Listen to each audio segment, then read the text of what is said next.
so there's there's a lot of plays you can come out in, but let's say we'll show you the first play, because we want to establish the run.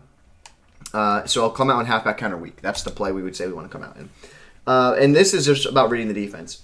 You want to count off the left edge how many defenders does the opponent have. He's got one defensive tackle, one linebacker, and then one edge defender. And then he's got a deep safety in a corner, but they're not in the box, so they don't really count. Right. Like if you bring the safety up, then that would count. So now I say, okay, well, if I have one guard pulling, a fullback kicking, a center to peel, and then 2 extra, so I have 5 linemen that are playing towards that part of the field. Right. I would say 4 because the center is going to primarily play in the middle of the field the whole time. So you'll have 4 offensive blockers that will go to that area of the field. That means that you're going to have a hat and a hat. So that's a good matchup for you. So I would say, okay, run the counter weak. Run the counter weak. You need some guys to make some plays, some blocks, not get block shed, and then run. That's the base rule. Then off of that, you run audible downs inside zone. So you do the same thing. You read, okay, where do I have running lanes? Do I have balance on the left side? Right. Say you hit me with the counter, and then I'm like, all right, enough of that. I'm Right. gonna spread my team out. Right. You would then have more success with the inside zone, potentially. Correct.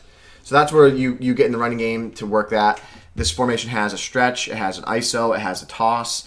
I mean, it has every run that you want, so you'll be able to run the ball effectively. So you could come out and toss in an appropriate time instead of a counter. Come out in an ISO in an appropriate time. It's got a fullback dive. It's got a fullback fake dive. Like, it's got everything, right? So you can run the ball as much as you want. So I think, for the most part, people understand how to run the ball. Yeah. 3-headed rushing attack mindset. But the play I want to show you guys to come out in, which I love, I think it's a great passing play, is the PA wide receiver in. This is the play I like to come out in. Let's take a look at some of the other plays though real quick. But the PA wide receiver in is the play. Yeah, I mean, you have the angle route in Texas with a post across the middle and a stock out. Yep. That's pretty good. So here's the play. PA wide receiver in. This is the play I like to come out in.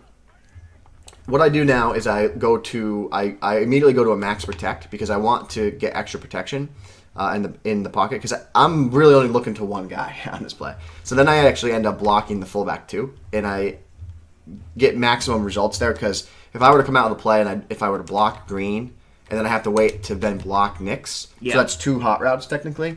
So if you come out and just go max protection LB and the right stick up, it'll block the tight end, and then you can quickly block Nix and then just get into your play. So that's just a little housekeeping note. You can, for another underneath option, like that route to Bryant is a great underneath option. You could drag him, you could in him, you could slant him. Those are your options. It's just going to require another hot route.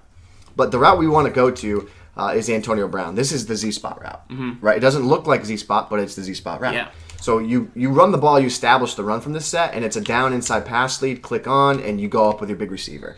So this takes the top off the defense. When you are running the ball really effectively, this route right here is going to absolutely terrorize your opponent. It's going to make them just want to hate their life because they're going to play super aggressive up in the box. You get the ball out, and you're going to be able to get that Z-spot route on a consistent basis. So let me show you it again. Here it is. Snap of the ball. Here we go. The box is loaded. He cuts inside. We go with a Y catch. Little overthrow from Ben there. First thing I'd like to point out, Antonio Brown's not the guy because he doesn't have height. You need a guy that has height. That's why I always recommend Kelvin Benjamin in a spot like this. So show you again. Antonio Brown, box is loaded. He cuts. We hold down Y. He does make spectacular catches, though. So you can see how effective that can be. Now, off of that, we also have our play action play, which is PA scissors. Well, this is what's great about this is I can throw a corner route to my tight end. So if you start getting aggressive and start blitzing guys off the edge and doing all your crazy antics, then what ends up happening, or if you play hard flat, the corner is going to open up. Or if you play man, the corner opens up. So then you have to worry about, okay, I have to cover the tight end corner. What's great about that then becomes, well, now you play man again. Now you're playing man. Mm-hmm. Well, now you run the corner. Well, now I run Texas, quick audible right, and he breaks to the middle now. Right. Well, what the heck? How do you cover all these options? It's really difficult to defend. And Texas is quick audible? Quick audible. Fancy. So it's a quick audible, and the green route is the post in the red zone. Yeah. And you have another post in the red zone to your fullback if you were to put a tight end there, right? But this fullback route's really tough for short yards. It gets in a nice tender spot, and it's really a nice route to throw to when you need it most.